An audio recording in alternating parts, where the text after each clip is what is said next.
नमस्कार दोस्तों, आज आपसे एक बेहद ही कठिन सवाल पूछने जा रहा हूँ।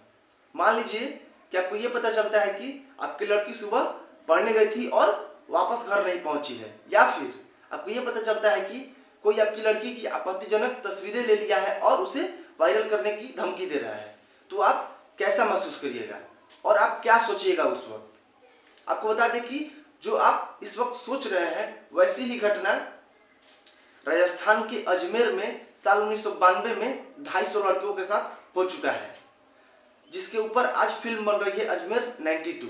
इसीलिए आज सबसे आग्रह यही है कि अपने बच्चियों को ये फिल्म जरूर दिखाएं ताकि वो इन सब घटनाओं से कुछ सीख ले सके और अपने आप को सुरक्षित रख सके। तो चलिए आज इसी घटना के ऊपर हम लोग चर्चा करेंगे। तो आपको बता दें कि अभी तक के भारत का ये सबसे बड़ा रेप स्कैंडल है। इससे बड़ा अभी तक रेप स्कैंडल भारत में नहीं हुआ है। तो बात शुरू होती है अजमेर शहर से, जो अजमेर शरीफ दरगाह है, जो कि बहुत पवित्र है और बहुत ही प्रसिद्ध भी है। मतलब मुसलमानों के लिए पवित्र जगह है और बहुत ही प्रसिद्ध जगह भी है। और वहाँ पे कुछ बॉलीवुड के हिंदू कलाकार भी जाते हैं, तो चादर चढ़ाते हैं और फिर मत्था भी टेकते हैं।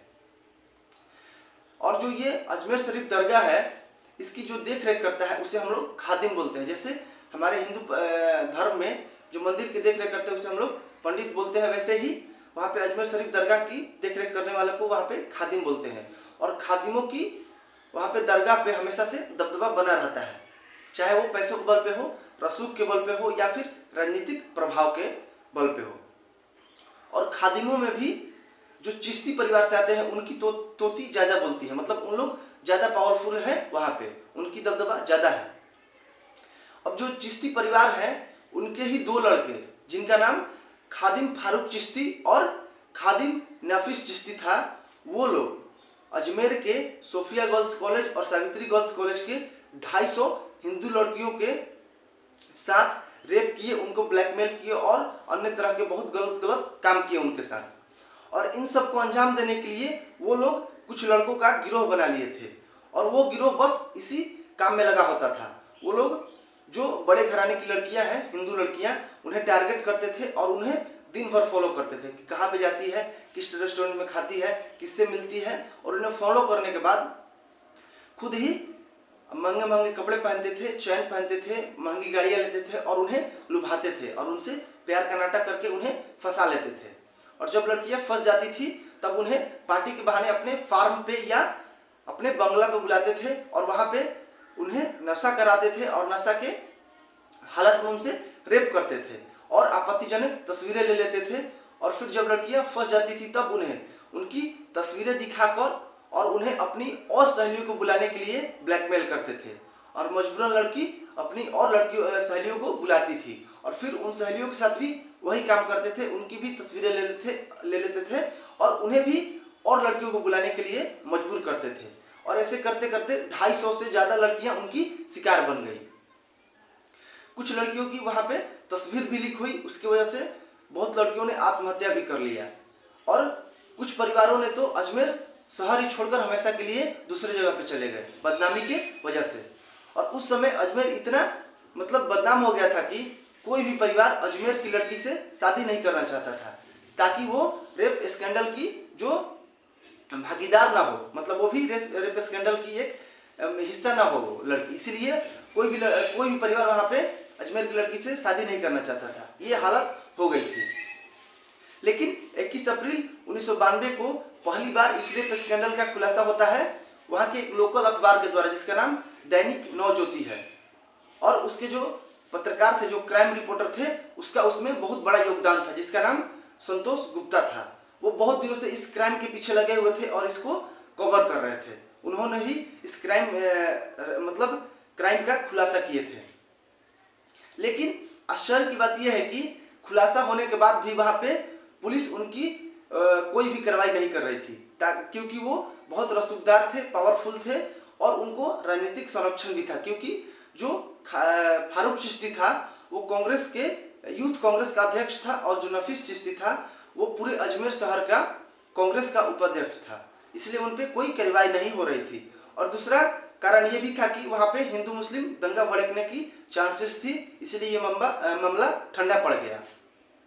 लेकिन सितंबर का महीना आते आते वहाँ पे मुकदमा चलना शुरू हो गया और 6 चार्जशीट दायर किए गए और पहले जांच में 8 लोगों को आरोपी बनाया गया। लेकिन जैसे जैसे जांच बढ़ती चली गई, आरोपियों की कुल संख्या 18 हो गई और कुल 140 लोग गवाह भी बने। लेकिन बहुत लड़कियां जो कि टीन एजर थी, वो शर्म की वजह से अपना बयान वापस भी ले रही थी, इसीलिए मामला थोड़ा कमजोर भी पड़ रहा था। लेकिन जो कुल 18 आरोपी थे, उसमें से एक आरोपी ने आत्महत्या कर लिया शर्म की वजह से या जो भी कारण था, और जितने भी आरोपी बच गए उसमें से 8 आरोपी को जो पहले फेस में 8 आरोपी पकड़ाए थे, उनको जो वहां का अजमेर का जो जिला सत्र न्यायालय है, उन्हें आजीवन कारावास का सजा सुना दिया 1998 में। लेकिन फिर 2001 में राजस्थान हाई कोर्ट ने 8 आरोपियों में से 4 आरोपियों को बरी कर दिया और फिर साल 2003 में जितने भी बचे आरोपी थे उनकी सजा को कम करके सुप्रीम कोर्ट ने 10 साल ही कर दिया और बाकी सब अब बेल पे बाहर ही है। और फिर साल 2007 में जो फारूक चिश्ती है, उसको फास्ट ट्रैक कोर्ट ने आजीवन कारावास का सजा सुनाया था, लेकिन वो भी अब बेल पे बाहर ही घूमता है। फिलहाल इस रेप केस में 6 लोगों को आरोपी बनाया गया है और अजमेर के पोक्सो अदालत में इन पे कार्रवाई अभी भी चल रही है। तो दोस्तों, अभी भी मतलब लगभग जितने भी आरोपी थे सब ही बाहर घूम रहे हैं, किसी पे भी आज तक कड़ी कार्रवाई नहीं हुई। 250 लड़कियों की जिंदगियां बर्बाद हो गई, लेकिन कोई भी आज तक किसी पे कार्रवाई नहीं हुई। तो चलिए ठीक है, ये तो रेप कांड के बारे में था, लेकिन अब इससे कुछ सीखने वाली बात है, कुछ समझने वाली बात है। तो चलिए अब उसको थोड़ा समझते हैं। तो दोस्तों, सबसे पहला बात यह है कि कांग्रेस का संबंध हमेशा से आरोपियों के साथ और आतंकवादियों के साथ ही रहा है।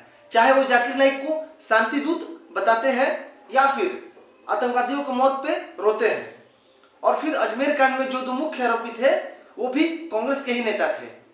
तो इससे साफ पता चलता है कि कांग्रेस की नीयत कैसी थी और कैसे कैसे वो लोग आतंकवादियों का साथ देते थे। इसीलिए कांग्रेस मुक्त भारत होना बहुत ज्यादा जरूरी है।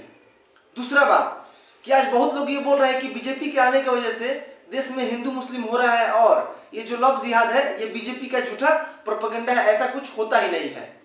अगर ये ऐसा कुछ नहीं होता है तो 1992 में जो 250 लड़कियों के साथ हुआ था, ये क्या था? ये लव जिहाद नहीं था तो और क्या था? तो ये विपक्ष झूठ मूठ का एक आरोप लगाता है कि बीजेपी ये लव जिहाद का एक प्रोपेगेंडा लेकर चल रही है। ऐसा कोई बात नहीं है। 1992 में बीजेपी पावर में नहीं थी, लेकिन उस वक्त भी ये लव जिहाद हुआ था। अब तीसरा बात कि अब हमारे बॉलीवुड के कुछ दोगले कलाकार हैं, हिंदू दोगले कलाकार, जो कि इस दरगाह का जो अजमेर शरीफ दरगाह है उसका काला सच जानते हुए भी वहां पे जाके माथा टेकते हैं और चादर चढ़ा के आते हैं। ये उनका दोगलापन ही है और क्या है। और फिर आपको ये बता दें कि बहुत लोग ये सोचते हैं कि जो अजमेर शरीफ दरगाह है वो बहुत पवित्र जगह है, उसके जो खादिम है बहुत अच्छे लोग हैं, लेकिन ऐसा बात नहीं है। आपको बता दें कि फिलहाल एक वीडियो वायरल हुआ था जिसमें वहां का अजमेर शरीफ दरगाह का एक खादिम है जिसका नाम सरवर चिश्ती है, वो बोल रहा है कि वीडियो में कि लड़कियां ऐसी जात होती है कि बड़े से बड़े लोगों का मन फिसल जाता है, लड़की ऐसी ही होती है। तो सोचिए, आप इस वीडियो देखने के बाद समझ सकते हैं और सोच सकते हैं कि ये जो खादिम है और ये जितने भी मूल्य हैं बड़े बड़े, इनकी सोच क्या है हिंदू लड़कियों के प्रति और कैसा सोच रखते हैं ये लोग। तो दोस्तों, इसीलिए आप इन लोगों से सावधान रहिए और इस फिल्म को जरूर देखिए ताकि अपने लड़कियों को, अपने बच्चियों को सावधान रख सके और अपने बच्चियों को भी जरूर दिखाइए। तो दोस्तों, अगर वीडियो अच्छा लगा हो, इन्फॉर्मेशन अच्छा लगा हो तो एक लाइक कर दीजिएगा, चैनल को सब्सक्राइब कर दीजिएगा। तब तक के लिए धन्यवाद। हर हर महादेव।